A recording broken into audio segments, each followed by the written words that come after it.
Então, essa basicamente é a função do DNA, a função primordial, né? É armazenar a informação o genoma, né? Que ali todos os cromossomos ali estão juntos, formando ali o genoma, que é o conjunto de todos os genes de um organismo encontrado numa única célula. Então, essa transferência de informações, né, que é a segunda pergunta, ela ocorre numa sequência, né, de uma transferência entre macromoléculas que ela é obedecida por todos os organismos vivos, desde a mitocôndria, desde a bactéria mais simples até o organismo mais complexo. Essa transferência de informações acontece nesse sentido. Então, o DNA, ele tem a capacidade de formar cópias dele mesmo, é um processo chamado de replicação, né, ou duplicação,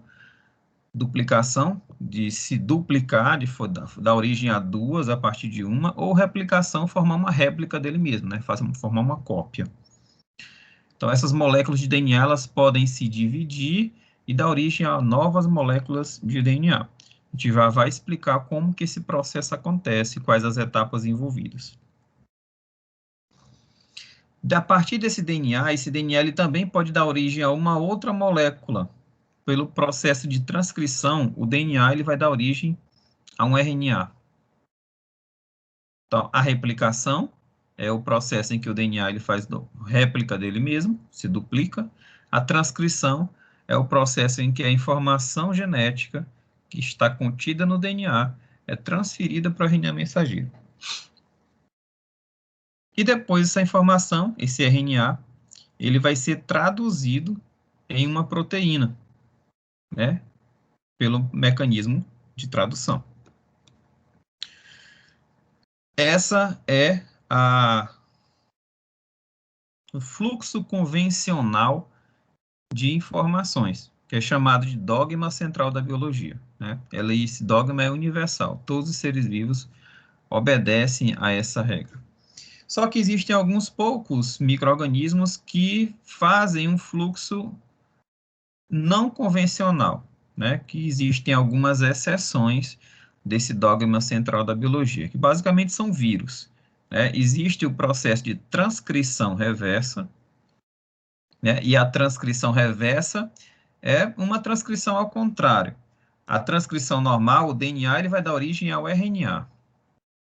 Na transcrição reversa, o RNA, ele vai dar origem ao DNA.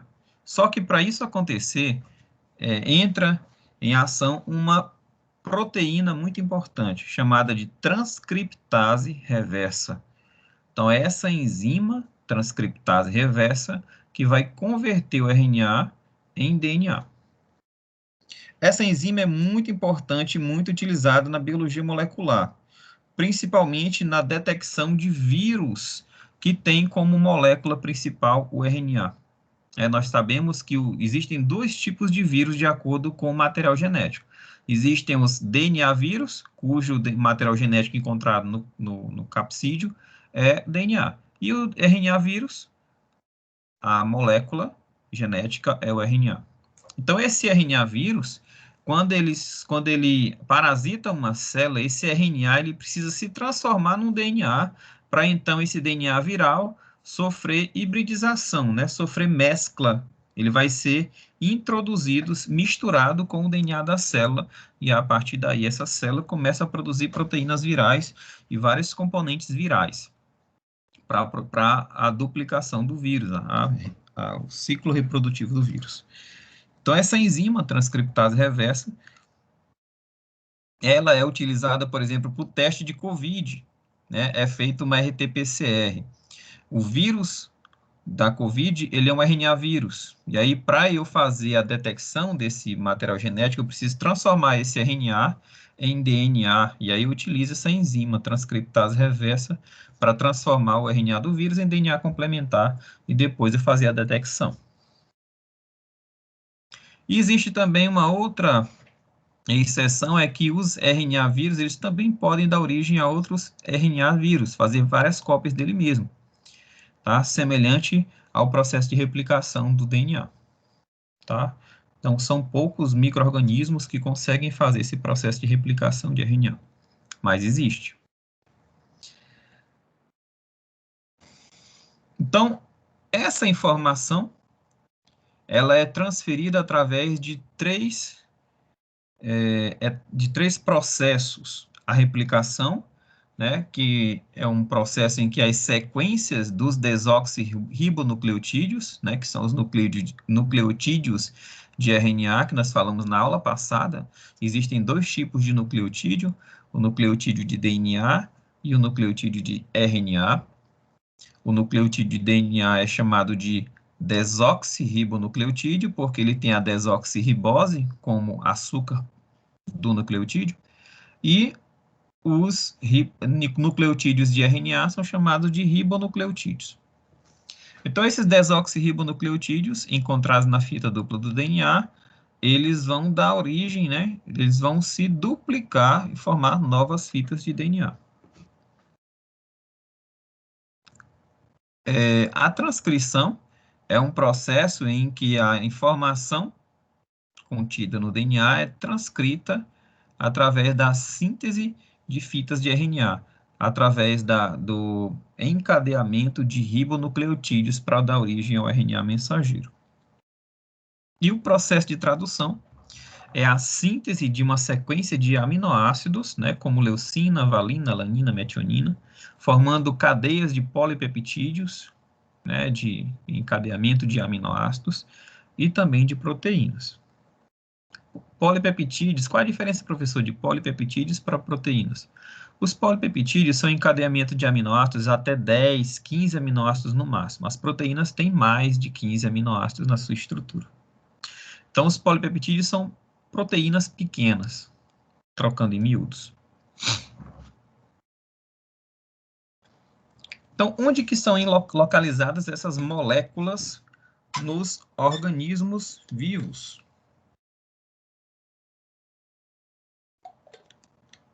Nos procariotos, essas moléculas elas são encontradas dispersas no DNA, ou no citoplasma. O procarioto não tem um núcleo organizado, então essas moléculas estão dispersas no citoplasma. Existem umas regiões que são mais concentradas de material genético, que é chamado de nucleossoma. É como se fosse um núcleo primitivo, mas ele não é tão organizado quanto o núcleo de uma célula eucariótica. Então, essa molécula de DNA, ela vai, por processo de transcrição, vai dar origem a uma molécula de RNA, e depois, por mecanismo de tradução, ela vai dar origem a uma proteína. Já em indivíduos eucariotos, né, que tem um núcleo organizado, o DNA ele vai estar restrito ao núcleo, mas existe uma exceção. A mitocôndria e os cloroplastos também são organelas que possuem núcleo, ou que possuem DNA. E isso reforça a teoria de que a mitocôndria foi ele adveio de uma proteína ou de uma bactéria primitiva, né, há milhares e milhares de anos atrás, que ela penetrou numa célula e aí se adaptou muito bem. Essa célula, então, foi beneficiada porque a mitocôndria produz energia, né, essa bactéria produzia energia, e a bactéria também foi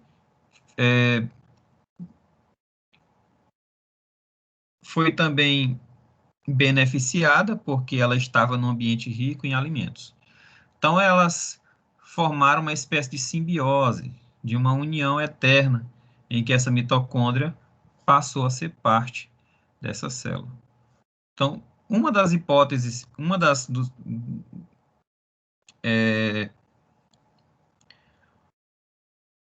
um dos pontos que reforça essa teoria é o fato da mitocôndria possuir DNA.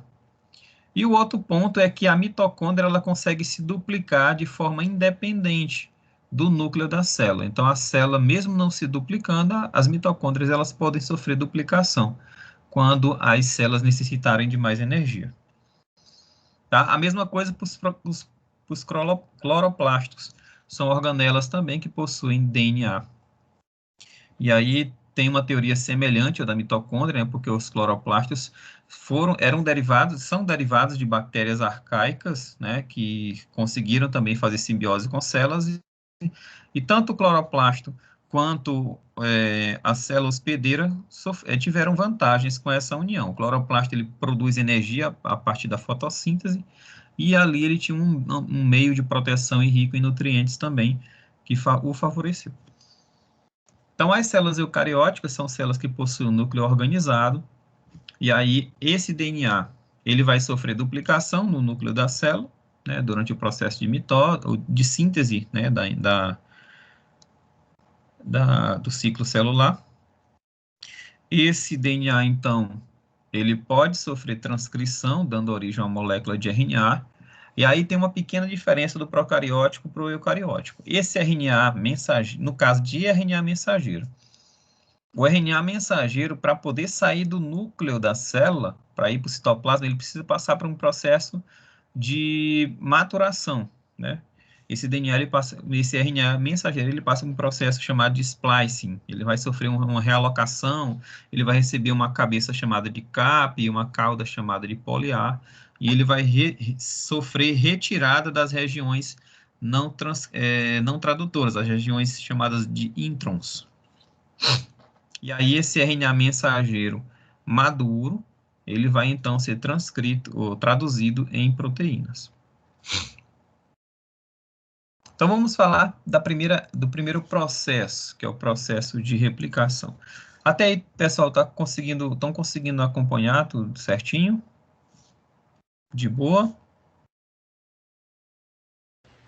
De boa. Ótimo. Então vamos entender como que o DNA ele faz esse processo de duplicação, como que ele faz uma cópia dele mesmo. Então, as fitas de DNA, elas vão sofrer dissociação, elas vão se separar, né? E esse processo de síntese sempre vai seguir um sentido, chamado de 5 linhas, 3 linhas. Sempre a síntese de novas fitas vai seguir o sentido 5 linhas, 3 linhas. Então, perceba que essa fita vermelha que está sendo sintetizada, chamada de fita líder, ela está seguindo aqui o processo de síntese a partir do sentido 5 linhas para 3 linhas. A gente falou dessas extremidades, 5 linhas e extremidade 3 linhas, na aula passada. Então, à medida que o DNA ele vai desespiralando, ele vai sendo aberto. E aqui nós temos duas fitas complementares, uma representada de azul e outra representada de vermelho. Então, à medida que essa forquilha de duplicação, que a gente chama que é essa abertura, vai se ampliando, essa fita líder ela vai sofrendo a alongação, ela vai sofrendo síntese. E aí o legal é que essa fita vermelha nova, ela é idêntica a essa fita vermelha azul, ou essa vermelha velha. E essa fita azul velha é idêntica a esses pedaços novos de azul. Então, essa fita líder, ela é feita, né, de forma única, de uma vez só. À medida que a forquilha vai abrindo, ela vai continuando o processo de síntese. Só que a fita não líder, que a gente chama de fita retardatária, fita atrasada, ela vai sintetizando a fita nova em pedaços. Por quê, professor? Que ela vai sintetizando em pedaços. Porque a abertura dessa fita está acontecendo oposto ao sentido da síntese. Então, ó, a forquilha abriu mais um pedaço, e aí vai se sintetizar mais um pedaço desse ponto para baixo. E aí para bem aqui. A forquilha abre de novo, e aí é sintetizado mais um pedaço. Então, a fita líder, ela é sintetizada de forma contínua. E a fita atrasada, ou fita retardatária, ela é sintetizada aos pedaços. E o nome desses pedaços é chamado de fragmento de Okazaki. né, em homenagem a um japonês que descobriu esse processo de síntese fragmentada ou descontinuada. Então, aqui nós temos algumas enzimas que participam desse processo de duplicação do DNA. Primeiro é a enzima helicase. A enzima helicase, ela funciona como uma espécie de tesoura. Ela vai cortando as duplas, né, as pontes de hidrogênio que unem as duas fitas, fazendo a abertura da forquilha. A outra enzima, que é chamada de proteína de ligação do DNA. À medida que a helicase ela vai abrindo, as enzimas SSD, elas vão se ligando aos nucleotídeos não pareados para impedir que essa fita se enrole novamente, que ela sofra pareamento novamente, mantendo a fita aberta. A enzima primase, ela vai sintetizar um fragmento de RNA chamado de primer. E isso é extremamente importante também. Lá, quando eu falar das técnicas de duplicação do DNA, que é feito em laboratório, a gente vai usar primers. O que são primers? São pedaços de RNA que se ligam a uma determinada região do DNA, e esses primers, eles marcam o início da síntese de um RNA mensageiro de interesse. Então, quando você vai fazer, por exemplo, o teste de paternidade, você vai fazer testes de vários fragmentos de DNA que são extremamente polimórficos. Professor, o que são fragmentos polimórficos? São fragmentos que são extremamente variáveis. Mais de 99,9% do nosso DNA, ele é idêntico para qualquer ser humano. Mas existe uma pequena fração de DNA, de regiões do DNA que são extremamente polimórficas, extremamente variáveis. São regiões que dão as nossas características, né? O formato do rosto, a cor dos olhos, a cor da pele, né? A textura do cabelo. Essas características, essas fisionomias, elas são encontradas em regiões extremamente polimórficas.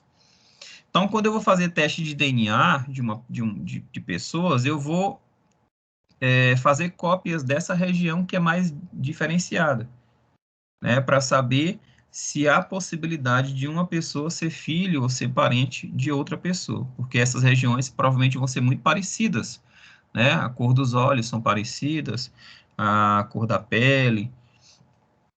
E aí o que acontece?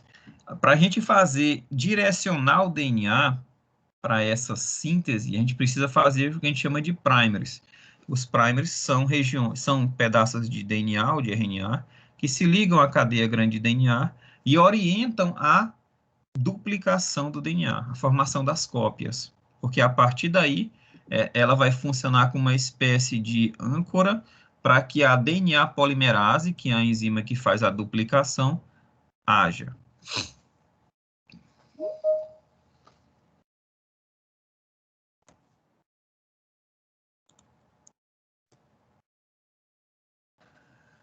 A DNA polimerase, como o próprio nome diz, né, ela vai fazer o polímero do DNA, ela vai fazer a cópia, né? O DNA é uma molécula polimérica, ela é formada por vários pedaços, né? Esses pedaços são chamados de nucleotídeos. Então, essa DNA polimerase 3 é como se fosse a máquina de Xerox, né? O scanner que vai passando aqui na fita nova ou na fita velha, e a partir da informação da fita velha vai fazendo uma cópia nova, né? Uma cópia complementar, é como se fosse um negativo. Né? Onde tem timina, ele vai acrescentar um nucleotídeo de adenina, onde tem adenina, ele vai acrescentar timina, onde tem guanina, ele acrescenta uracila, onde tem timina, ele acrescenta adenina, onde tem guanina, ele acrescenta citosina, onde tem citosina, acrescenta guanina. Então, através dessa informação dessa fita velha, fita molde, a DNA polimerase vai sintetizando uma fita nova. Nesse caso aqui, é a fita líder, a de baixo é a fita líder, porque ela está seguindo o sentido da abertura.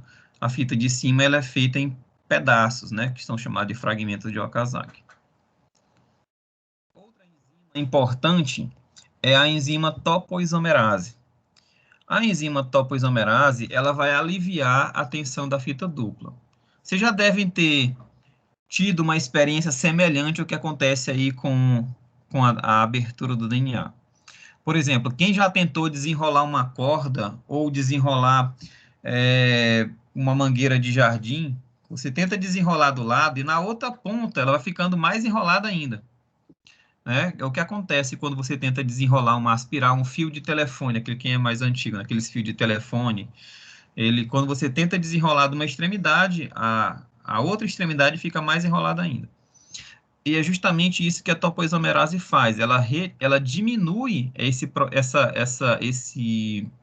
esse enovelamento maior. Então, à medida que o DNA vai se desespiralando, a topoisomerase vai aliviando a tensão para evitar que o DNA fique hiperespiralado na outra extremidade. Então, é como se ela cortasse o DNA, desse uma desenrolada e ligasse de novo, para evitar que esse DNA ficasse espiralado demais. Então, é basicamente isso que a topoisomerase faz. Ela alivia a tensão da fita dupla à medida que a helicase vai abrindo a forquilha. Então, esse processo de duplicação do DNA, ele acontece antes mesmo da célula começar a se dividir.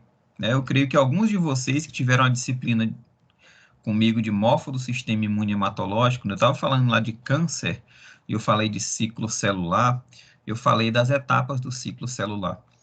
E o DNA ele é duplicado na etapa de síntese, na etapa S, antes mesmo da mitose se iniciar. A mitose só vai começar a acontecer depois que a célula tiver totalmente duplicado todo o seu DNA, todos os seus cromossomos.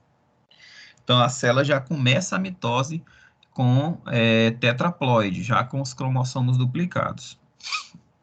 Só que esses cromossomos estão em formato de X, né? Eles estão ligados, as cópias estão ligadas pelo centrômero. Então, esse processo de replicação é um processo que precede a divisão celular e é através desse processo que são geradas cópias idênticas da molécula de DNA presentes na célula-mãe. E essas cópias vão ser herdadas pelas duas células filhas durante o processo de mitose.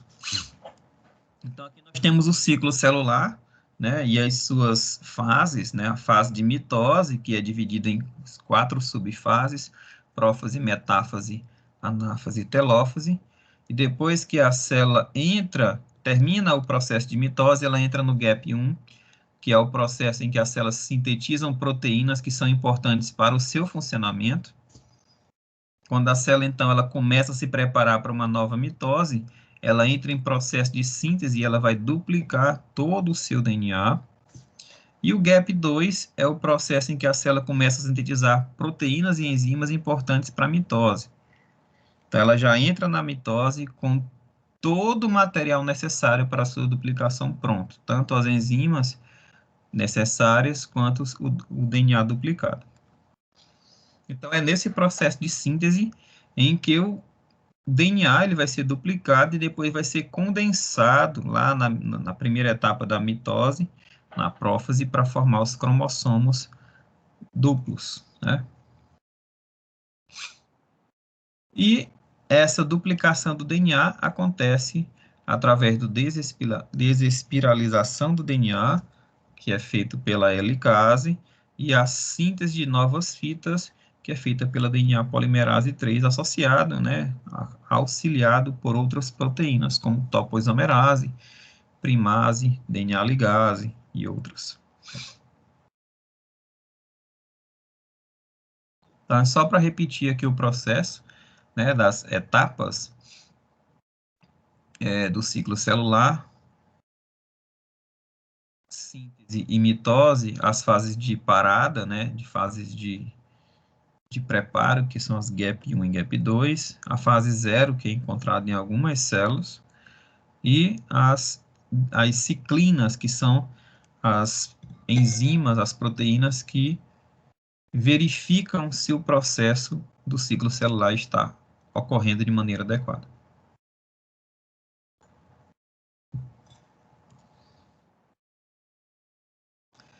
Então, na mitose, como a gente falou, ela acontece em 4 etapas. Na prófase, o que vai acontecer? O DNA ele vai sofrer condensação, formando os cromossomos, a membrana nuclear vai se desfazer, os centrômeros começam então a migrar para os polos opostos, né? Se preparando ali para a próxima etapa, que é a metáfase. Então, na prófase, a cromatina se transforma em cromossomo, contendo 2 cromátides irmãs, que são unidas pelo telômero. Ocorre o desaparecimento do nucleolo, rompe-se a membrana nuclear, chamada de carioteca, e os centríolos migram para os polos opostos da célula. Na metáfase vai ocorrer ali o emparelhamento dos cromossomos, né, duplicados, na região central da célula chamada de placa metafásica. E aí esses cromossomos eles estão ligados, né, unidos aos centrômeros através de proteínas do fuso. São essas proteínas que vão então orientar a migração dos cromossomos filhos já separados para os polos opostos, para dar origem então aos núcleos das células filhas. Então, na metáfase é caracterizada pela espiralização máxima dos cromossomos, e nessa fase, os cromossomos vão se encontrar no centro da célula, chamado de plano equatorial. Eles estarão presos às fibras do fuso. Na anáfase ocorre a ruptura do centrômero e a separação dos cromossomos filhos, e esses cromossomos filhos vão migrando para as extremidades da célula, através do encurtamento das fibras do fuso. E na telófase, então, é feito o oposto que acontece na prófase. Os cromossomos começam a se desespiralar, a carioteca ela começa a se refazer, né? E os centrômeros desaparecem. Então, na telófase, acontece a formação das 2 células, do núcleo das 2 células filhas. Elas são idênticas à mãe, né? Porque o DNA ele foi duplicado. Tem a mesma informação das células da célula mãe. Depois que esses núcleos se formam, então vai ocorrer a separação do citoplasma, que é chamada de citocinese. Esse caso aí da citocinese das células animais, ela é feita de forma centrífuga, né? Ou seja, de fora para dentro. Nas células vegetais é de forma centrípeta, de dentro para fora, através da síntese de uma parede celular. Então, como então que o DNA ele vai se duplicar? Existem algumas regras, algumas leis com relação à duplicação do DNA. Primeiro, o processo de duplicação ele é semi-conservativo. Professor, o que significa dizer que a replicação do DNA é semi-conservativo? É o seguinte, meu nobre, todo DNA filho, ele é formado por uma fita velha, conservada, e uma fita nova. Por isso que se diz que esse processo é semi-conservativo. Então, não existe DNA 100% novo. O DNA filho, ele é formado por uma fita velha, que veio do DNA mãe, matriz, e uma fita nova, que foi sintetizada a partir dessa fita velha pela DNA polimerase 3. Outra regra importante da replicação do DNA é que a replicação ela tem início, né, em uma origem chamada de forquilha de replicação, que é o processo de abertura. E aí essa forquilha, ela acontece forma uma bolha, e existem 2 forquilhas, uma que abre no sentido direita para esquerda e outra da esquerda para a direita. Então essa forquilha, as 2 forquilhas vão se abrindo de forma bidirecional, tá? E terceiro, a síntese de DNA, a DNA polimerase, ela sempre vai correndo e sintetizando uma fita nova, sempre no sentido 5 linha, 3 linha. Sempre vai ser assim. Sempre vai ser da extremidade. Ela vai começar a fazer a extremidade 5 linha e termina com a extremidade 3 linha. E ela é também semidescontínua. Professor, o que significa dizer que a replicação do DNA é semidescontínua ou semicontínua. Quer dizer que uma fita é feita de forma contínua e uma fita nova é feita de forma descontínua. Então, a metade é feita continuamente e metade é feita descontinuamente. Por isso que se diz que a replicação do DNA é semidescontínua. Então, aqui nós temos um DNA com suas duas extremidades. E aí ela está se abrindo aqui, tem uma forquilha. Essa fita, ela está sendo sintetizada essa fita da esquerda está sendo sintetizada de forma descontínua. Professor, por que você sabe que essa fita da esquerda é descontínua? Porque o sentido 5 linha, 3 linha dela é oposto à abertura da forquilha. Então, ela está sintetizando de cima para baixo, mas a abertura da forquilha é de baixo para cima. A fita da direita, a fita nova, ela está sendo sintetizada de forma contínua, porque à medida que a forquilha vai abrindo, essa fita vai sendo sintetizada de forma contínua, sem ser fragmentada. Então, vamos supor que se essa fita abrir mais um pouquinho, essa parte aqui vai sofrer mais um pedacinho de síntese e para bem aqui onde se iniciou essa outra fita.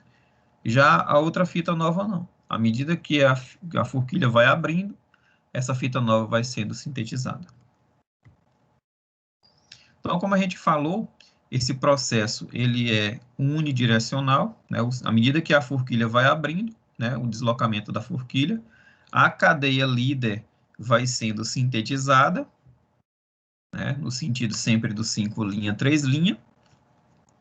A cadeia retardada, ela vai sendo feita em pedaços, né? Vamos supor que teve 3 aberturas de forquilha. E aí, abriu mais uma vez. O que é que vai acontecer com a fita líder? Ela vai sintetizar mais um pedaço, de forma contínua. Tá? E o que é que vai acontecer com a fita retardada? Ela vai sintetizar mais um pedaço. Então, a fita de cima, ela continua sendo sintetizada de forma contínua, e a de baixo sendo sintetizada em pedaços. Professor, mas o que vai acontecer com esses pedaços? Eles vão ser unidos, tá? Existe uma enzima chamada de DNA ligase. Essa DNA ligase, ela vai colar esses pedaços de fragmentos de Okazaki, dando origem a uma fita íntegra.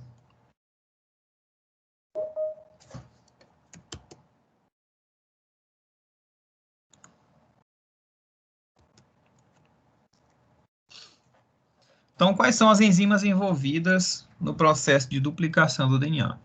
As enzimas nucleases, DNA polimerases, helicases, topoisomerases, as SSBs, que a gente já vai explicar o que significa essa sigla, as primases e as DNA ligases. Vamos falar de cada uma delas.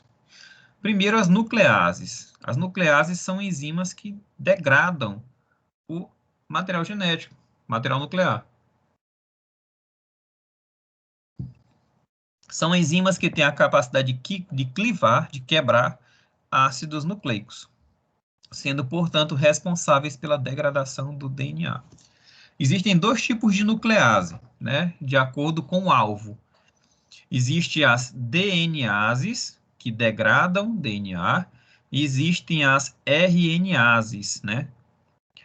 Lembrem-se, tudo que termina com ase significa enzima, né? E o nome da enzima sempre diz o nome do alvo. Então, a DNase é uma enzima que o alvo é o DNA. A RNase, o alvo é o RNA. As nucleases, elas podem agir em diferentes regiões dos ácidos nucleicos. E aí elas são divididas em 2 grupos, as exonucleases e as endonucleases. As exonucleases, elas degradam os ácidos nucleicos a partir das extremidades da molécula. E as endonucleases de qualquer lugar, inclusive do meio. Né? Inclusive do meio, por isso o nome endo, significa dentro. e exo significa fora. Então, exonuclease degrada os ácidos nucleicos pelas extremidades. Endonucleases, teoricamente por dentro, mas ela também pode degradar pelas extremidades. DNA polimerases. As DNA polimerases são enzimas que sintetizam fitas novas de DNA a partir de uma fita molde. Então, as DNA polimerases são enzimas envolvidas na replicação, né? Na formação de uma réplica do DNA. Uma vez que elas adicionam nucleotídeos e também participam do sistema de reparo. O que seria esse sistema de reparo? É o sistema de conserto do DNA. Quando o DNA sofre uma mutação, essa mutação ela é reconhecida, ela então vai ser consertada, e as DNA polimerases participam desse processo de reparo. As DNA polimerases têm um ponto negativo, elas não são capazes de iniciar a síntese de DNA sozinhas. Elas precisam de uma plataforma para se segurar, elas precisam de uma hidroxila na extremidade 3 linhas, livre, e essa hidroxila livre, ela é fornecida pelo primer. Lembra lá que eu falei da primase? A primase é a enzima que sintetiza o primer. Nas técnicas moleculares laboratoriais, a gente não usa a enzima primase, a gente usa um primer já sintetizado. Então, em vez de esperar a primase encontrar o local para fazer o primer, a gente já insere o primer na amostra. E essas DNA polimerases, elas vão acrescentando nucleotídeos à fita recém-sintetizada, sempre obedecendo o pareamento de bases. Então, ela não vai colocar um nucleotídeo qualquer. Se a fita velha, o próximo nucleotídeo da fita velha é uma adenina, né, um nucleotídeo de adenina, ela vai inserir um nucleotídeo de timina, que é um nucleotídeo que faz o pareamento correto com a adenina. E assim sucessivamente. A enzima helicase, como a gente já falou,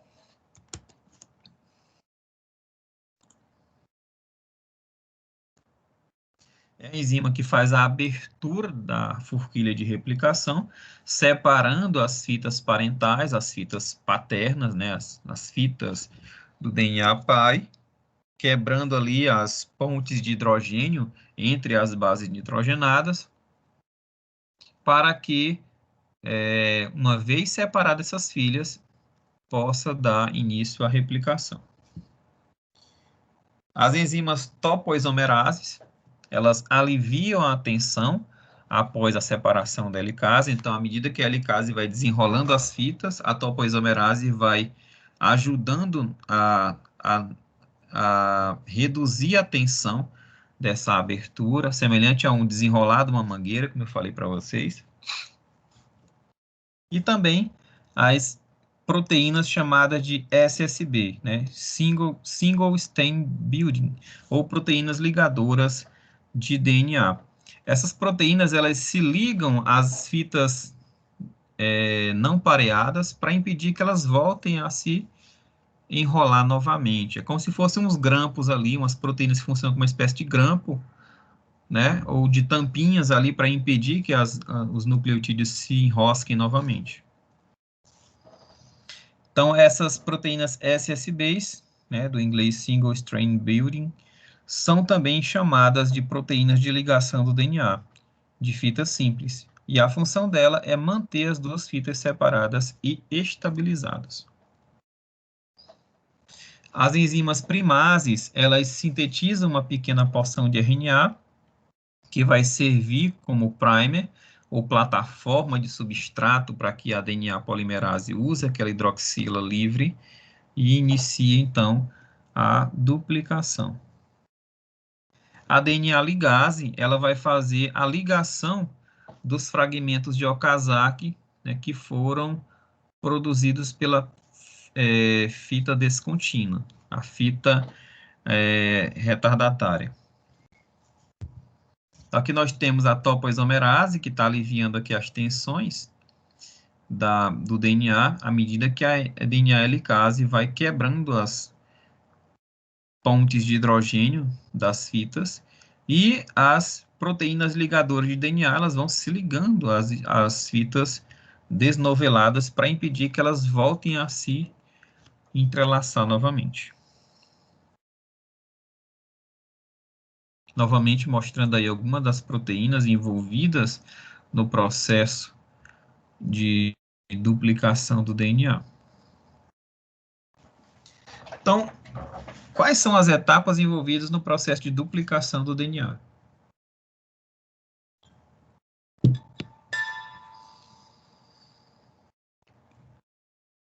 Primeiro, a formação da origem da replicação, né, a formação da forquilha, onde as fitas elas vão se desemparelhar, então se acoplada ali a DNA polimerase.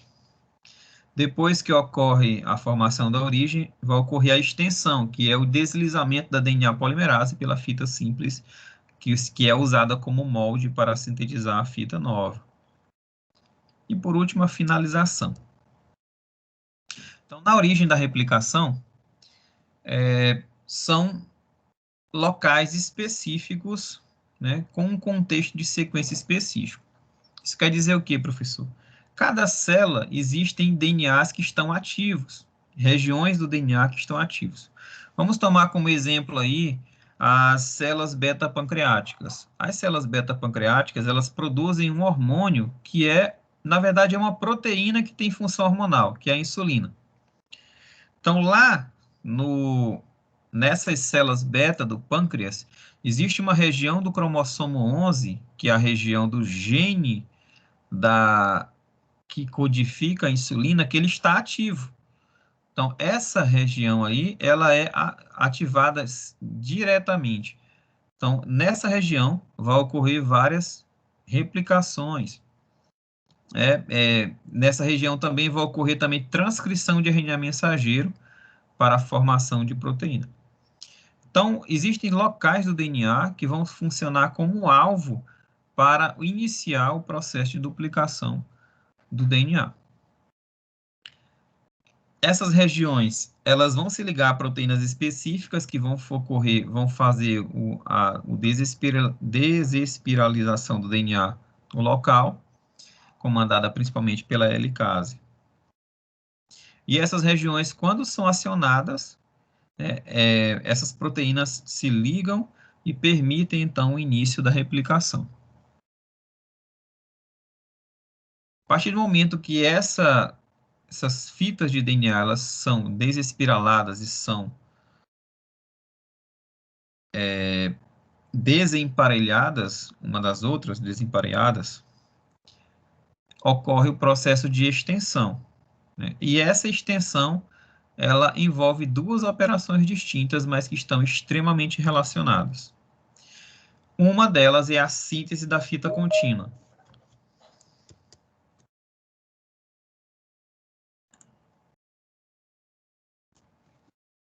Então, a fita contínua é aquela fita que é sintetizada sempre no sentido 5 linhas, 3 linhas, independente de qual fita seja, a síntese de DNA novo, da fita nova, sempre vai ocorrer no sentido 5 linhas, 3 linhas.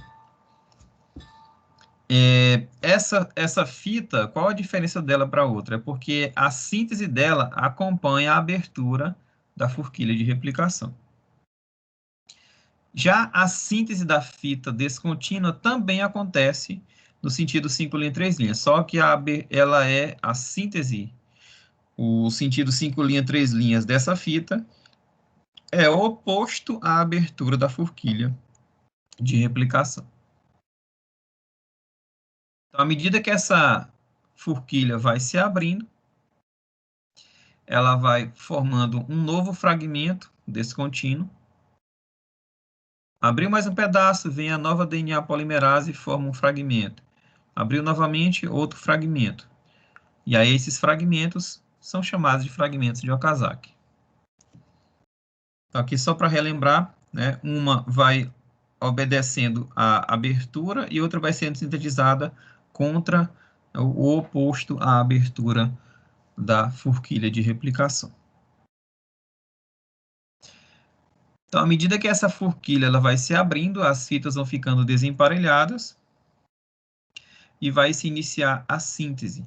Ó, ela sempre se inicia com um fragmento de RNA, que é feita pela RNA primase, pela enzima primase. Depois que esse primer ele é sintetizado pela primase, ele vai servir de substrato para a DNA polimerase sintetizar um novo fragmento a partir desse fragmento de RNA.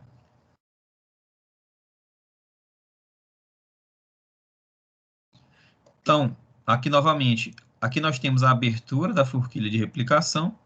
Essa fita aqui, ela está o sentido dela, 5 linhas para 3 linhas, está obedecendo o sentido da abertura da forquilha. Por isso ela é a fita contínua, também chamada de fita líder. Já a fita de baixo, ela vai sendo sintetizada em fragmentos, porque o sentido 5 linhas, 3 linhas dela é oposto à abertura da forquilha. Então, abriu mais um pedaço, aí vem a DNA primase, sintetiza um primer aqui, que está sendo representado de vermelho. Esse primer serve de substrato para a DNA polimerase, que começa, então, a sintetizar um novo fragmento de Okazaki. Então, esse processo de duplicação ou replicação se dá nas duas fitas ao mesmo tempo. Só que uma é contínua e a outra é descontínua.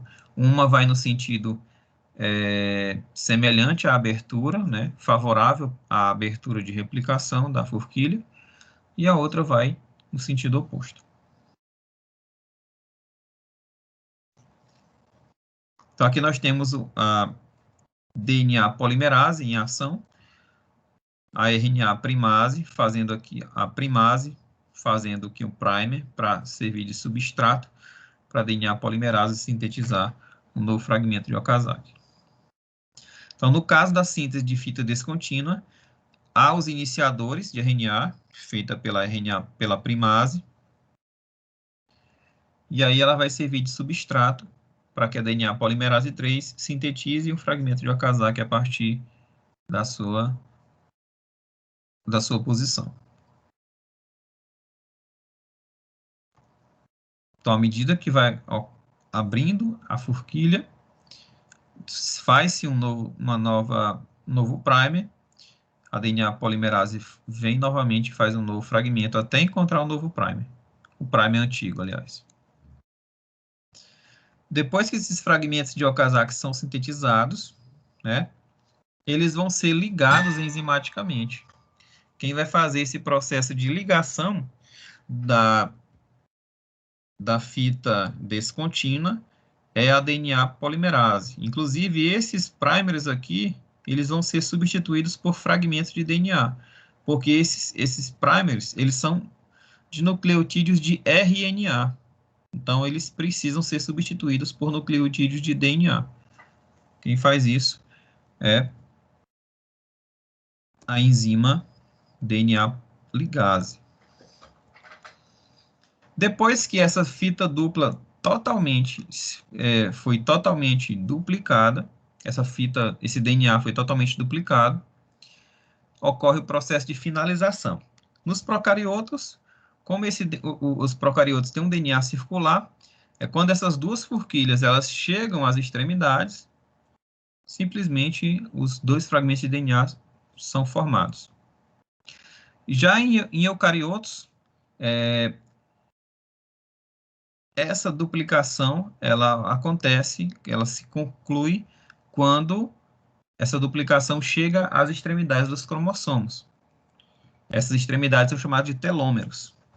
Então, todo cromossomo tem uma região de extremidade chamada de região telomérica. E, inclusive, alguns cientistas chegaram a hipotetizar, né, tem fortes indícios que os telômeros eles funcionam como uma espécie de cronômetro. Eles, à medida que a pessoa vai envelhecendo, a região telomérica do DNA, dos cromossomos, vai se encurtando. É como se fosse uma velinha que está sendo consumida. Então, de certa forma, se consegue inferir um pouco ali a idade da célula através da mensuração da região telomérica. Então, na mitose, essas regiões teloméricas, elas não são refeitas, mas na meiose, durante o processo de produção de células gaméticas, essas regiões teloméricas, elas são reconstituídas. Explica por que, por exemplo, os animais clones, eles já nascem com um processo de envelhecimento bem prolongado. Porque como o clone ele é formado de um núcleo de uma célula de um indivíduo já adulto, aqueles cromossomos já estão com as regiões teloméricas bem reduzidas, por conta disso a célula já está bem envelhecida. Agora o processo de transcrição.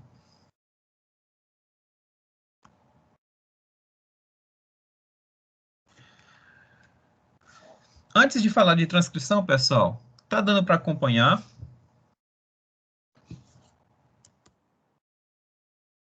Estão conseguindo acompanhar o raciocínio?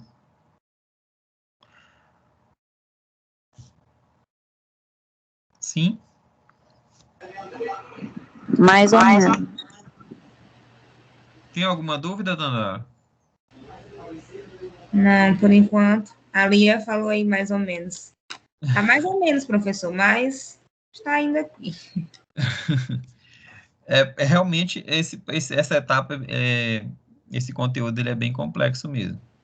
É muita coisa miúda. Tem muito conceito de qual ensino é isso. São muitos conceitos. Ainda acaba confundindo um pouquinho assim a gente. Certo. Mas nada que uma estudadinha não resolva, né? Lia, tu ia fazer alguma pergunta, Lia? Não, não. Ah, tá. Posso continuar? Alguém tem alguma dúvida?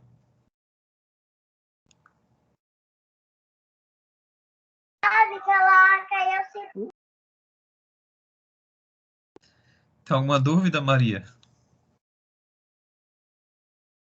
Não, professor, não, que eu liguei aqui para falar que não é meu filho, começou a falar. Não tem nenhuma dúvida, não. Tranquilo, então, né? Então, vamos lá. Agora, vamos falar sobre o processo de transcrição do DNA, que é quando essa informação do DNA ela é passada para o RNA. Então, esse processo também, ele ocorre no sentido, utilizando uma fita molde, 3 linhas, 5 linhas, e ele vai ser antissenso, ele vai ser o inverso à síntese do DNA.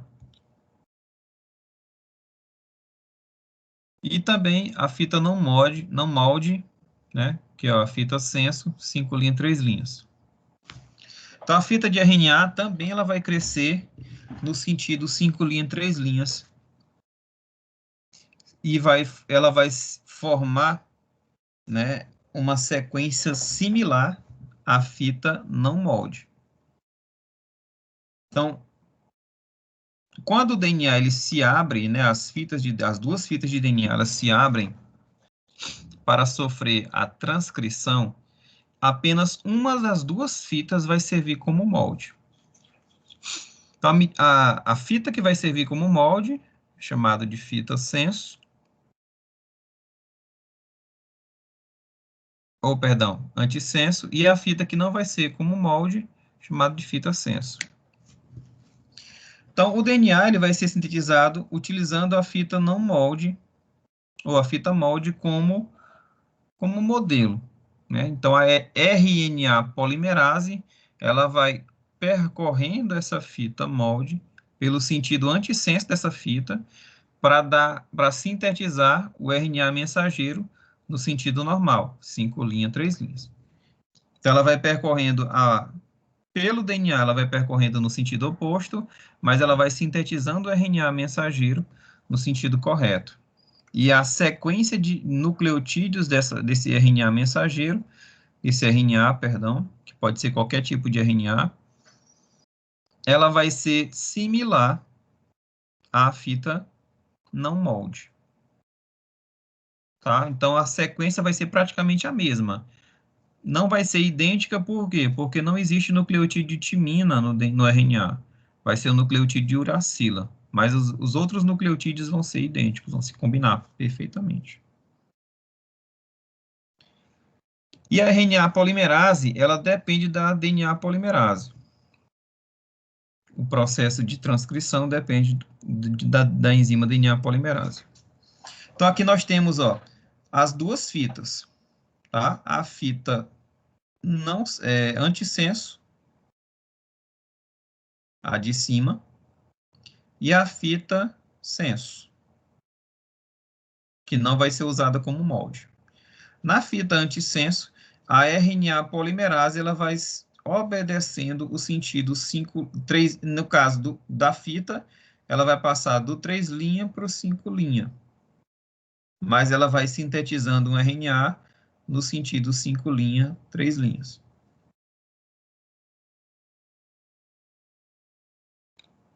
Então, a transcrição em procariotos, ela é diferente da transcrição em eucariotos, porque as moléculas nucleares, né, os nucleotídeos, eles estão dispersos no citoplasma.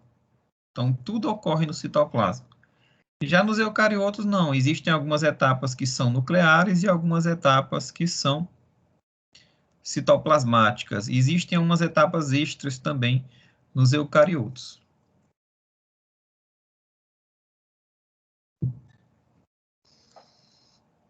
Mas antes de falar desse processo de transcrição e a diferença entre procariotos e eucariotos, vamos dar aí um intervalinho de 15 minutos e já a gente volta. Antes de dar o intervalo, novamente eu abro a oportunidade para vocês fazerem perguntas. Se tiver algum questionamento, certo? Eu sempre gosto, quem já foi meu aluno sabe que eu sempre gosto de disponibilizar os meus slides, não por comodismo, para o aluno se acostumar com o meu slide, né? Mas serve ali como material de estudo. Eu sempre digo para vocês, não utilizem o meu slides como material principal de estudo. Leiam os livros. Eu botei ali 4 livros de genética para vocês, tá? Vocês podem também recorrer às aulas do YouTube. O material do portal também é muito bom, tá? Ele não é tão completo, mas ele é muito bom, bem ilustrativo. Vocês podem também procurar aulas no YouTube tem muitas que são boas. Mas vocês podem imprimir a minha aula e também usar como material de rascunho, colocar algumas observações ali, à medida que vocês vão estudando, para melhorar o entendimento, tá? A maioria dos meus slides não tem muito texto, tem mais figura, eu só gosto de colocar texto, algumas coisas conceituais, por exemplo, as enzimas, que tem que falar do que cada uma é, mas eu sempre coloco mais figuras, né? O slide, o Dandara, que é professora, sabe que a função do slide é orientar a explanação do professor, não é material de estudo. Mas muitos alunos gostam, eu também não tem por que não disponibilizar. Então, vamos dar um intervalinho aí, caso alguém não tenha alguma pergunta. E daqui a 15 minutos a gente volta, tá bom? São 8h10, 8h25 a gente retorna, tá certo? Tá bom, professor. Até mais.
Vamos lá, pessoal, vamos retornar.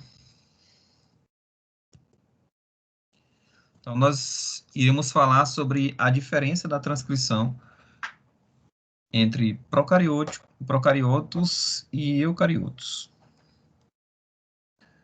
Então, a transcrição, ela obedece 3 etapas: processo de iniciação, alongamento e finalização.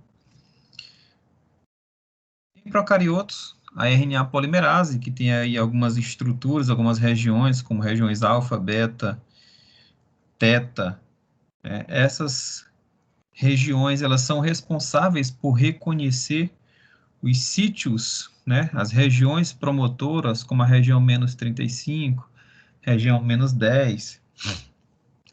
A subunidade sigma também é responsável por reconhecer esses sítios. Então, quando a RNA primase, através das suas regiões de reconhecimento, se liga à região promotora, ocorre a formação do complexo fechado. Ela abraça ali o DNA e forma ali uma bolha de transcrição. E a partir desse momento, as fitas de DNA sofrem separação e essa RNA polimerase começa a sintetizar uma fita de RNA a partir da fita molde.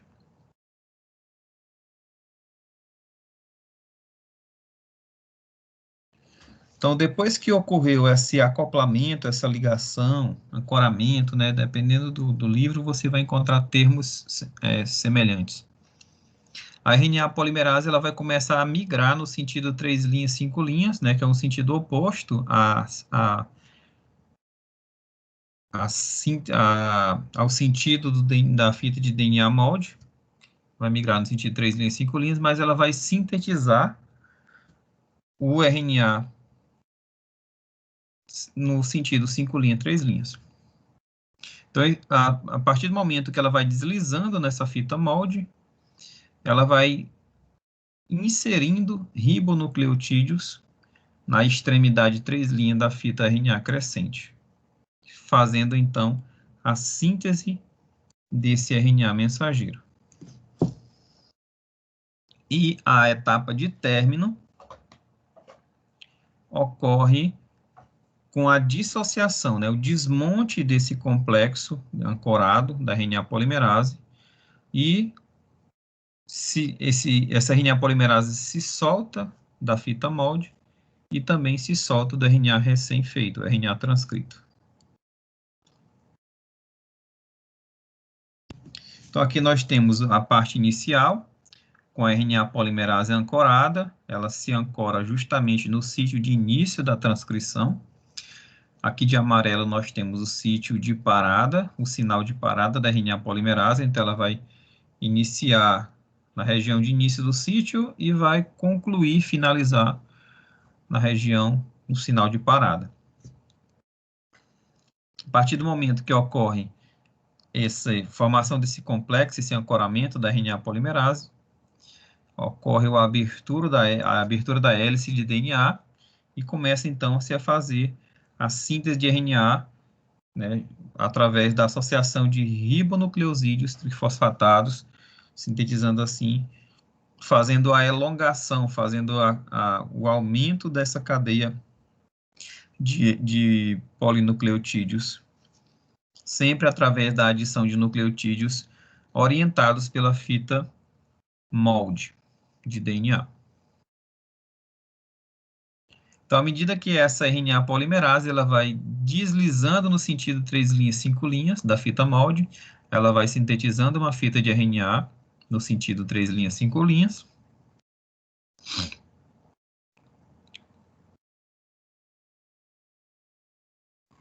E à medida que o DNA vai se separando, vai abrindo, ela vai sintetizando, emparelhando mais nucleotídeos de RNA e aumentando assim o tamanho do RNA recém-formado. Aqui nós temos uma região onde ocorre o pareamento híbrido da fita de RNA molde com a fita de DNA molde com a fita de RNA recém-sintetizado através do pareamento de nucleotídeos feitos pela RNA polimerase. E aí, quando essa RNA polimerase chega no sítio de parada, esse complexo se desmonta, se separa da fita molde e libera também o RNA mensageiro. Então, esse RNA recém-sintetizado, ele tem uma estrutura primária, que é uma fita única. Só que essa fita, ela pode sofrer autoemparelhamento. Existem regiões no RNA mensageiro que são chamadas de sequências palindrômicas. E aí, professor, o que são sequências palindrômicas? São sequências que você lê no sentido normal, do mesmo jeito que você lê no sentido oposto. Por exemplo, a palavra Ana, você lê Ana tanto da direita para a esquerda, quanto se você tentar ler ao contrário. Ana é uma palavra palindrômica. Então, existem regiões no RNA mensageiro que são palindrômicas, como, por exemplo, essa sequência aqui, ó, AUGC. Ela vai se emparelhar com uma sequência palindrômica ela, ó. AU, cadê? AUGC. Então, ela vai, o RNA mensageiro ele vai se dobrando através desse emparelhamento, formando estruturas secundárias de dobra, que pode ser uma dobra simples, pode ser em formato de cruz, né? Em formato de hairpin. Então, essas três estruturas podem ser formadas por esse dobramento, formando, então, uma estrutura terciária com todas as dobras possíveis. Então, o que é uma sequência palindrômica? É uma sequência genética de pares de bases, cuja ordem dos nucleotídeos da esquerda para a direita é exatamente igual à cadeia inferior, quando lida da direita para a esquerda. Então, nós temos palavras no nosso vocabulário português que são palindrômicos, como arara. Você lê arara tanto normal quanto de trás para frente, vai ser a mesma leitura. A palavra homo, a palavra caiaque. E existem frases curtas também que são palindrômicas, como a base do teto desaba. Essa frase, se você ler de trás para frente também, fica a mesma coisa, a base do teto desaba. Roma me tem amor também é uma frase palindrômica. Frase curta, mas tem essa frase aqui longa também, que é uma frase palindrômica. Socorro-me, subi no ônibus em Marrocos. Se você conseguir, você tentar ler ao contrário, vai ser a mesma coisa. Socorro-me, subi no ônibus em Marrocos. Então, existem regiões do DNA que têm essas regiões palindrômicas. E elas são reconhecidas por algumas enzimas, que são chamadas de enzimas de restrição. E qual a função da enzima de restrição? É reconhecer DNAs que são estranhos e fazer o corte desse DNA. Essas enzimas foram descobertas principalmente em bactérias, que é um mecanismo de defesa bacteriano contra vírus bacteriófagos.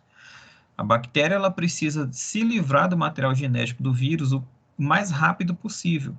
Diferente de nós, que temos muitas células, que algumas podem ser perdidas durante uma invasão de micro-organismos, a bactéria é um ser unicelular, ela só tem uma célula, então ela tem que preservar essa célula.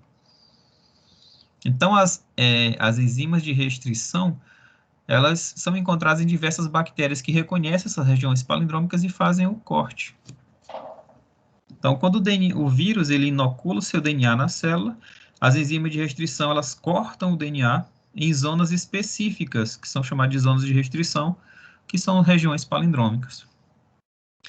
Então, essas enzimas, elas fazem a degradação e impedem que esse DNA viral se hibridize, se una com o DNA da célula hospedeira e complete o seu ciclo viral. Então, existem enzimas de restrição descobertas, por exemplo, na Escherichia coli, como no caso da EcoRI. A EcoRI reconhece essa região palindrômica, GAATTC, que é uma região palindrômica, e ela faz esse corte, o corte nesse sentido aqui, tracejado, ela separa as duas fitas nesse sentido. Existe também a enzima RIND3, que foi encontrada no Haemophilus influenza, que também reconhece essa sequência palindrômica e faz o corte em zigue-zague. Tem a TAC1, né, foi encontrada na termos aquáticos, que é uma bactéria muito importante. Nós vamos falar dessa bactéria na próxima aula. Só para fazer um spoiler, essa bactéria ela foi encontrada em águas termais, aquelas águas que fervem, né, encontradas nos geysers. E ela foi encontrada num parque nacional dos Estados Unidos chamado de Yellowstone. Esse parque Yellowstone fez parte da nossa infância. Quem nunca assistiu Zé Comé e Catatal, né, que são os dois ursos que fazem peripécias e que deixam a vida do guarda-belo, se eu não me engano, de cabeça para baixo, sabe que eles moram nesse parque Yellowstone. E essa bactéria foi encontrada nessas águas ferventes, né? E aí o que se pensou? As enzimas normais, elas se degradam em temperaturas altas. Mas as enzimas DNA polimerase dessa bactéria, elas conseguem resistir a altas temperaturas. O que os cientistas pensaram? Poxa, se essa bactéria consegue se duplicar em água fervente, a gente pode utilizar essa enzima DNA polimerase da bactéria Thermus aquaticus para duplicar o DNA em laboratório. Ela vai ser mais estável, né, porque uma das etapas da duplicação do DNA em laboratório consiste em aquecer a amostra a 92 graus Celsius. E aí as DNAs polimerases da maioria das células sofrem degradação, mas a DNA polimerase dessa bactéria ela é extremamente estável em altas temperaturas e ela é utilizada até hoje para fazer essas reações de formação de várias cópias de DNA, que nós vamos falar na próxima aula. Só que nós temos uma tabela de várias enzimas de restrição, qual micro-organismo que ela foi encontrado, qual a sequência de restrição que ela reconhece e como que ela faz o corte. Existe uma enzima chamada de... Professor, mas por que é importante estudar enzimas de restrição? As enzimas de restrição são muito utilizadas na engenharia genética para você fazer DNAs híbridos. Para você pegar um pedaço de DNA e juntar num DNA de uma célula já formada, primeiro você precisa cortar o DNA da célula hospedeira, e aí se utiliza as enzimas de restrição. E depois você precisa ligar o DNA de interesse na célula que vai ser modificada. E essa ligação é feita por essa outra enzima, essa cola, através da DNA ligase.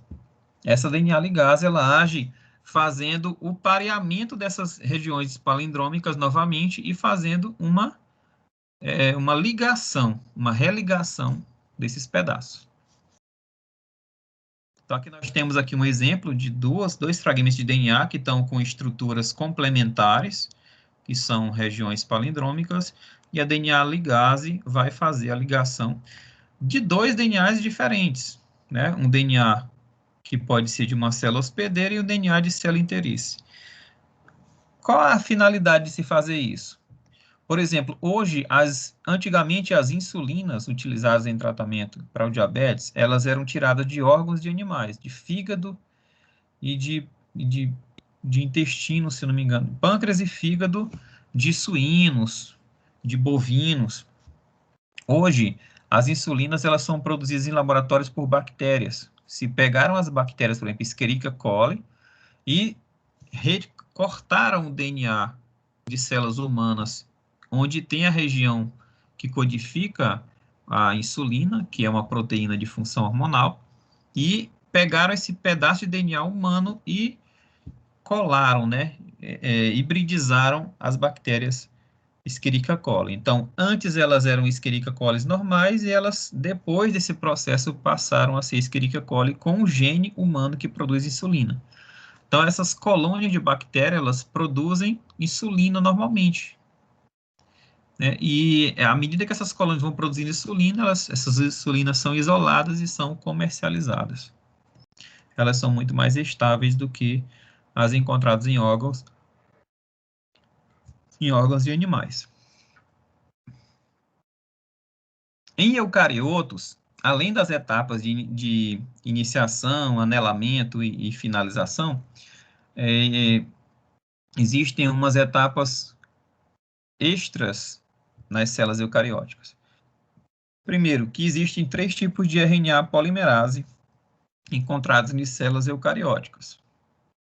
A RNA polimerase 1, ela codifica RNA ribossomal. A RNA polimerase 2, ela codifica RNA mensageiro, ela transcreve RNA mensageiro. E a RNA polimerase 3, ela transcreve RNA transportador e RNA da porção 50S. A RNA polimerase 2, além de formar RNA mensageiro, ela forma um complexo de pré-iniciação, tá? Porque ela precisa se ligar a fatores de transcrição promotor, chamado de Tata Box, e também se associa à proteína chamada de proteína de ligação Tata, né? Ou TBP. Então, o RNA mensageiro, ele é lido pelos ribossomos e trazem informações genéticas para a síntese de proteína. Ele é o intermediário entre o produto final da expressão gênica. Então, é ele que vai receber a informação do DNA e vai traduzir essa informação em forma de proteína. O RNA transportador, ele é responsável por transportar os aminoácidos que vão ser encadeados para a síntese de proteína durante o processo de tradução do DNA, do RNA mensageiro. Ele é um tipo de RNA estável e ele é produzido através da expressão gênica também. E o RNA ribossomal, ele se associa com diferentes proteínas para dar origem aos ribossomos. Também é um tipo de RNA estável, produto da expressão gênica. Vamos falar de cada um desses RNAs. Primeiro, o RNA mensageiro,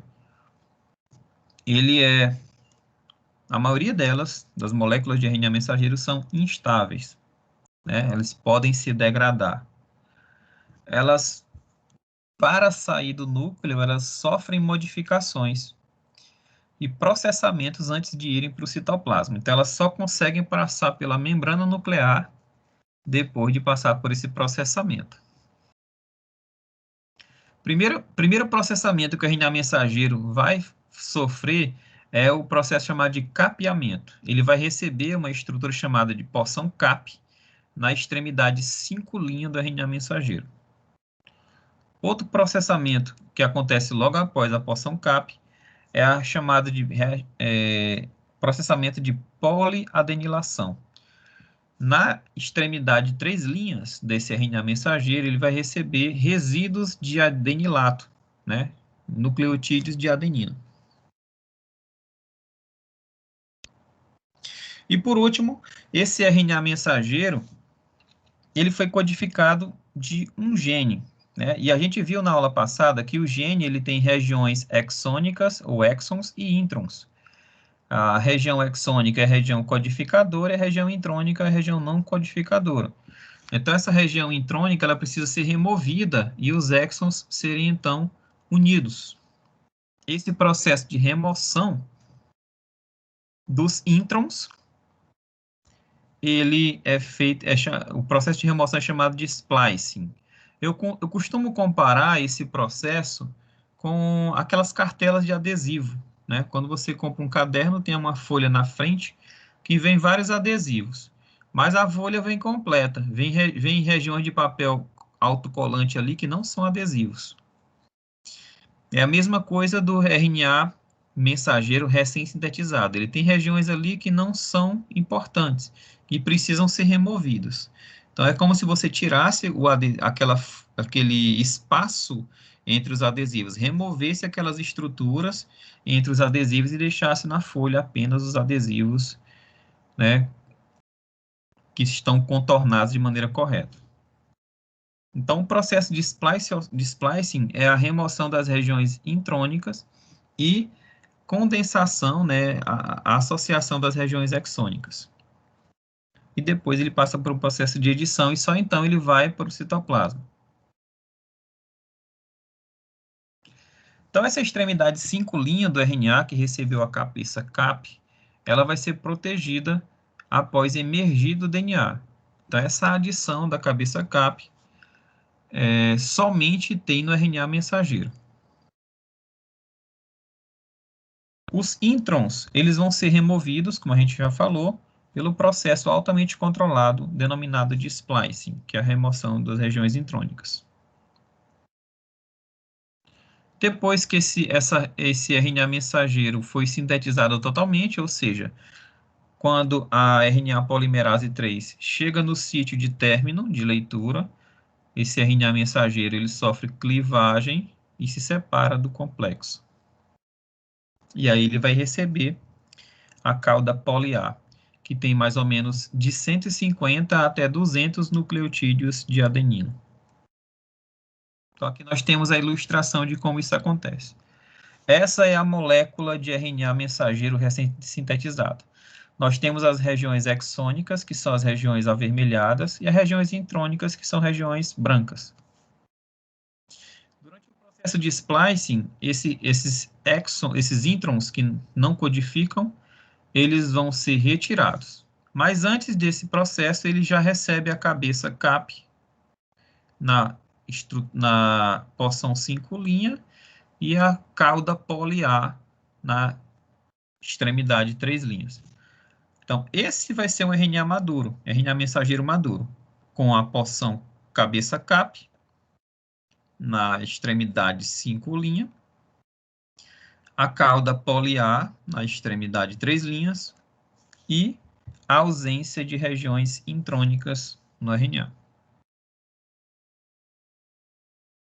Então, aqui nós temos um exemplo, por exemplo, um exemplo de um processo de maturação do RNA mensageiro que transcreve uma proteína chamada de ovalbumina. A ovalbumina é a albumina encontrada na clara do ovo. A região do DNA que codifica a ovalbumina tem 7.700 pares de base, ou seja, tem 7.700 nucleotídeos. Então, quando esse gene ele é transcrito, esse RNA mensageiro vai receber a cabeça CAP, vai receber a região poli-A, né? E aqui nós temos regiões que são regiões intrônicas, regiões que não codificam, que estão aqui de verde. Perdão, que estão de amarelo, que estão aqui representado por letras A, B, C, D, E e F e G. Então, durante o processo de splicing, essas regiões intrônicas elas vão ser removidas e as regiões exônicas, que são as regiões verde, vão ser ligadas. A região exônica L, 1, 2, 3, 4, 5, 6 e 7 vão se ligar, formando o RNA maduro, RNA mensageiro maduro. A cabeça CAP, as regiões exônicas e a cauda poli-A.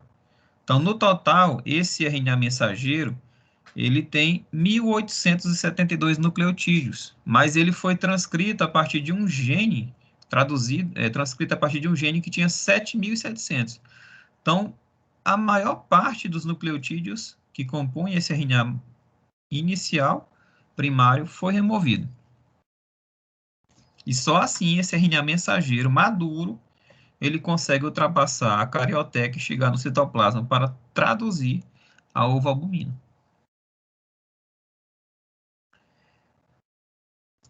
Um exemplo interessante é a edição do RNA mensageiro de uma proteína encontrada nas lipoproteínas, né? No HDL, no LDL, no VLDL.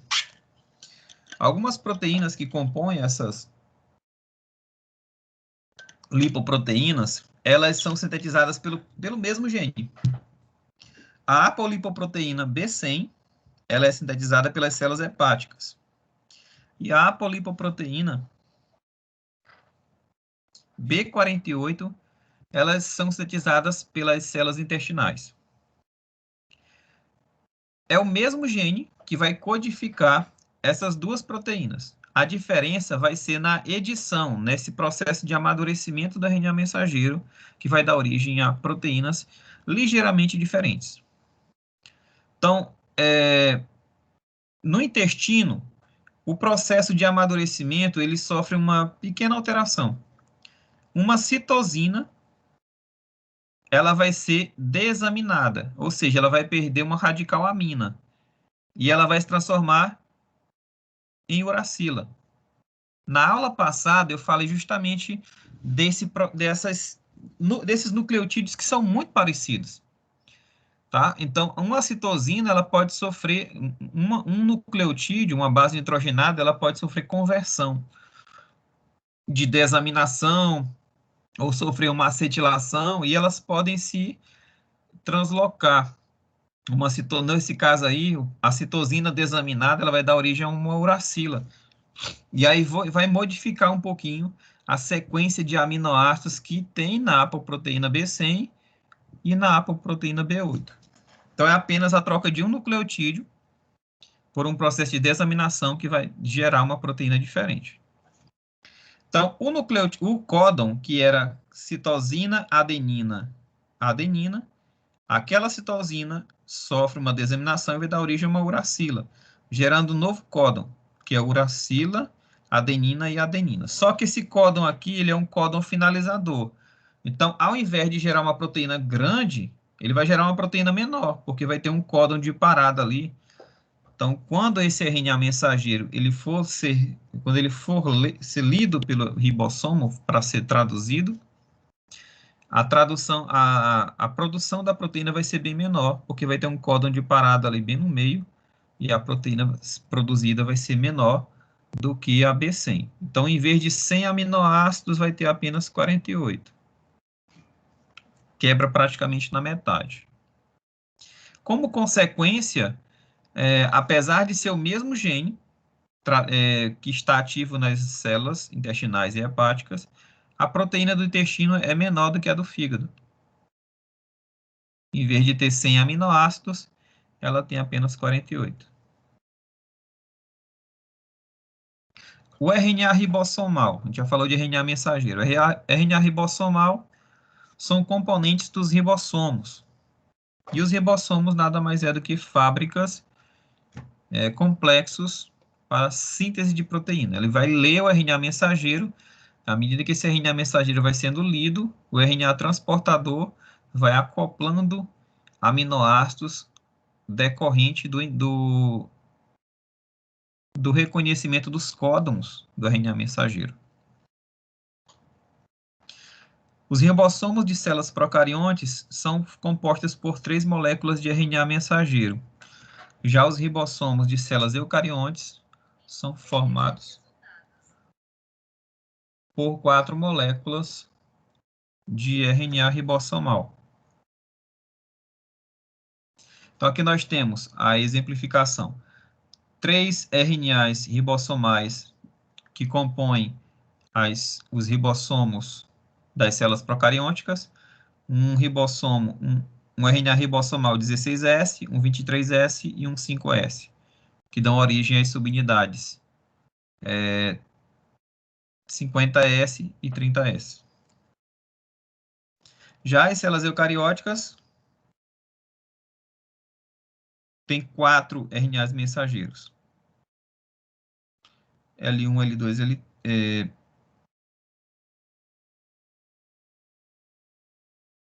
tá faltando um. O 28, o 18, o 5S. Tá faltando um. Enfim, a figura tá incompleta. E por último, o RNA transportador. Então, o RNA transportador ele tem o papel de transportar os aminoácidos para dar origem a molécula de proteína, né? Os aminoácidos vão ser encadeados à medida que esse RNA mensageiro vai sendo lido, e quem faz esse transporte é o RNA transportador. Então, à medida que a leitura da sequência de nucleotídeos do RNA mensageiro vai sendo feita, né, através da leitura dos códons, esses códons vão sendo convertidos em aminoácidos através do acoplamento de RNA transportador no ribossomo. O RNA transportador tem um formato de trevo. Nós temos a representação esquemática desse RNA transportador. De um lado, ele tem 3 nucleotídeos, que é chamado de anticódon, e esse anticódon ele vai ser complementar aos códons do RNA mensageiro.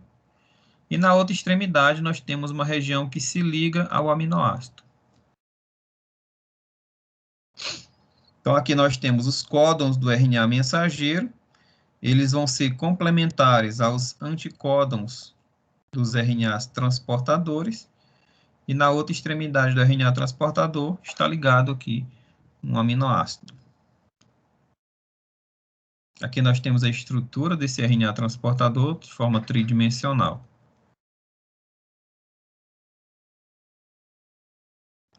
Então, o RNA transportador ele é o elo físico entre o RNA mensageiro e a sequência de aminoácidos que vai dar origem ao polipeptídeo ou à proteína.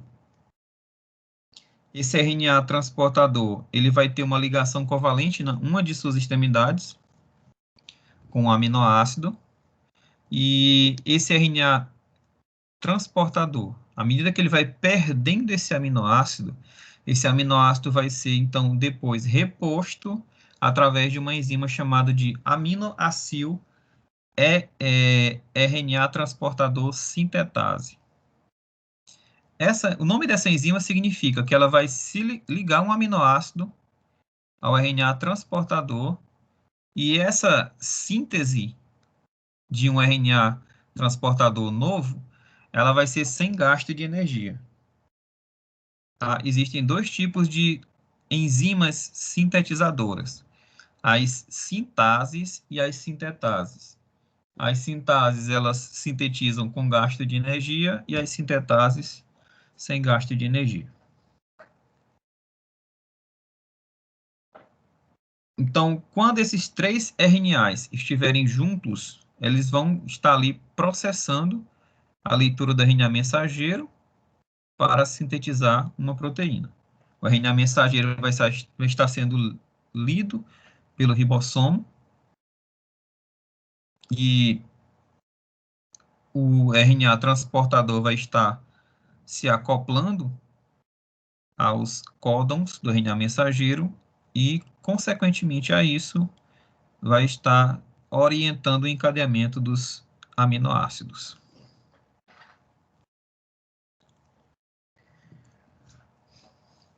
Então, a síntese proteica em procariotos acontece da seguinte forma: a porção 30S se liga ao RNA mensageiro no sítio de ligação, geralmente é o códon de iniciação, que é o AUG, que vai codificar uma metionina. E aí, quando essa porção 30S do ribossomo se liga ao códon de iniciação, a porção 50S, então, se junta ao complexo, formando o complexo de iniciação. E aí vem o primeiro RNA transportador associado à metionina, que vai formar uma formilmetionina. Depois que ocorre esse primeiro complexo, o RNA mensageiro vai sofrendo deslizamento pelo ribossomo e vai se formando reações no sítio peptil e no sítio aminoacil, e novos RNAs transportadores vão acoplando novos aminoácidos conforme esse RNA mensageiro vai se deslizando. Existem vários fatores que influenciam esse alongamento, várias enzimas,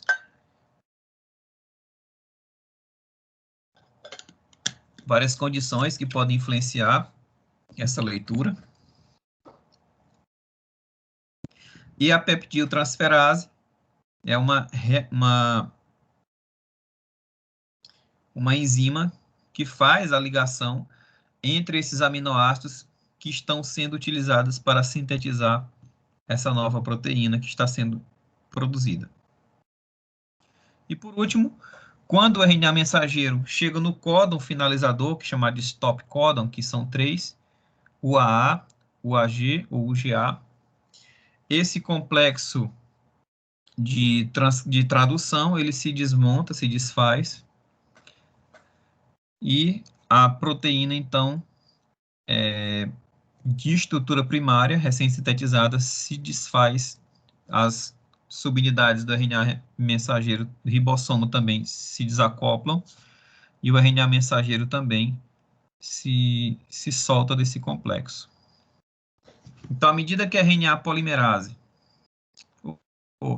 à medida que esse RNA mensageiro ele vai passando pelo ribossomo, ele vai orientando o encadeamento de aminoácidos através da ligação com o RNA transportador, e essa proteína, então, vai sendo sintetizada. Aqui nós temos uma foto de uma síntese proteica em um microscópio de varredura, mostrando essas cadeias de polipeptídeos que estão sendo sintetizadas a partir do deslizamento do RNA mensageiro nos ribossomos. Já nos eucariotos, essa síntese proteica, ela tem algumas etapas extras, né? A subunidade 40S, não a 30S no caso dos procariotos. Ela reconhece a extremidade 5-cap, que é só encontrado nos RNAs mensageiros. Ele vai também encontrar ali o códon de iniciação, que vai codificar a metionina. Existem vários fatores de iniciação envolvidos, e esse processo ele depende da quebra do ATP para liberar energia, né? Uma reação, um processo que depende de gasto energético. E para finalizar, ele precisa quebrar uma molécula de GTP, que é a guanidiltrifosfato.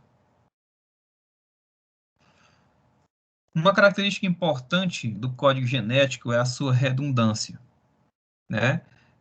E o que seria essa redundância?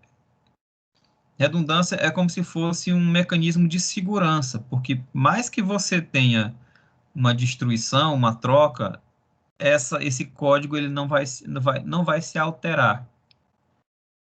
Parecido com o que acontece nos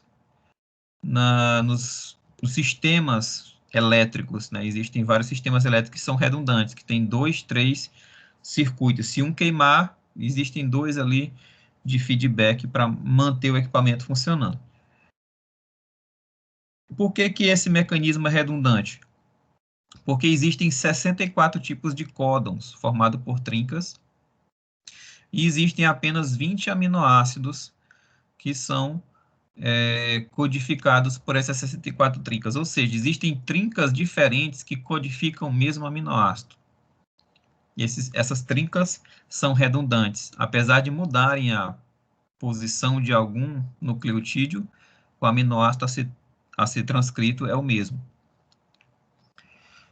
Alguns não são redundantes. Por exemplo, o aminoácido metionina, existe apenas um códon para metionina e um códon para triptofano. Mas os outros aminoácidos, eles têm mais de um, geralmente são 2 ou até 6 códons diferentes que codificam o mesmo aminoácido. Por que que isso é importante? Porque se ocorrer troca do primeiro nucleotídeo, do segundo nucleotídeo ou do terceiro nucleotídeo, mesmo com essa troca desse códon, a informação não vai se modificar. Então, quando ocorre a alteração no primeiro nucleotídeo, essa substituição ela vai gerar a substituição por um aminoácido que geralmente tem a mesma propriedade físico-química. Geralmente é um aminoácido que também, se for um aminoácido neutro, ele vai ser trocado por outro aminoácido neutro. Se for um aminoácido ácido, ele vai ser trocado por outro ácido. Então, as propriedades físico-químicas, elas não se alteram. Se a troca for no segundo nucleotídeo, esses aminoácidos podem não ser aminoácidos relacionados, que é o que acontece, por exemplo, com a anemia falciforme. A anemia falciforme é uma doença genética que é causada pela modificação de um nucleotídeo nesse segundo códon aqui. E aí vai gerar uma proteína hemoglobina totalmente diferente da hemoglobina normal. E a alteração na terceira posição não vai gerar substituição nenhuma, porque eles são códigos redundantes. A terceira letra, ela é redundante. Por isso que se diz que o código genético ele é regenerado, degenerado, né? Porque vários nucleotídeos que o terceiro nucleotídeo, por mais que você troque a adenina por timina, por acila, por guanina, às vezes o mesmo aminoácido vai ser transcrito o mesmo aminoácido.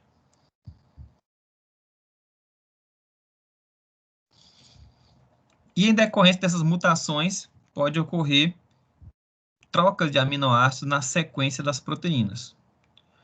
Uma delas é a missense, ou do sentido trocado. É a mudança de um aminoácido por outro aminoácido. Existe também as substituições non-sense, ou sem sentido, que gera uma terminação precoce, que geralmente é um códon finalizador, que a gente acabou de olhar um exemplo disso com a apolipoproteína B100 e a B48. É uma mutação, uma substituição de um códon finalizador. Então, era um códon que codificava um aminoácido, sofreu uma mutação e deu origem a um códon finalizador. Então, a proteína que deveria ter 100 aminoácidos, ela é finalizada precocemente, só com 48 aminoácidos. E existe também as substituições de aminoácidos chamadas de perda de fase, ou frame shift, ou mudança de matriz de leitura. Quando você tem a adição de um aminoácido e toda a estrutura vai mudar. Quando ocorre a deleção de um nucleotídeo ou a inserção de um nucleotídeo. Como, por exemplo, nós temos aqui uma sequência de nucleotídeos normais, como AUG, GCU, UCU, CGC. Nesse caso, embaixo, a sequência de cima sofreu uma inserção.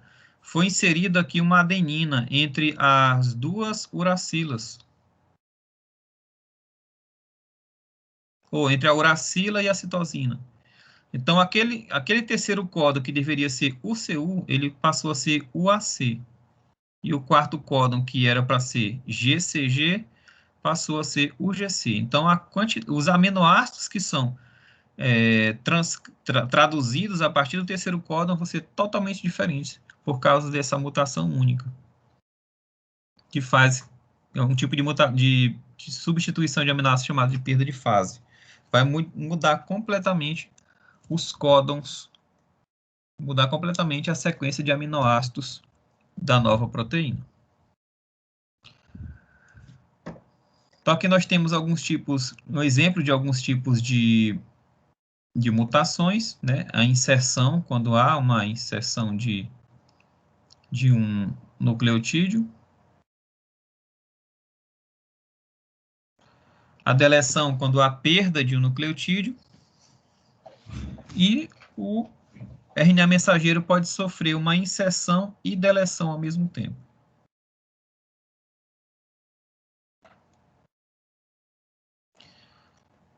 E para concluir, né, eu deixo aí uma frase, né, e uma tirinha.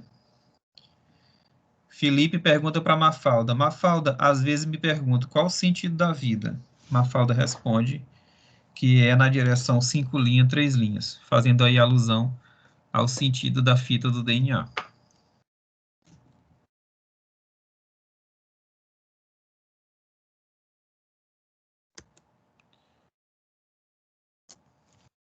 E aí, pessoal, tranquilo?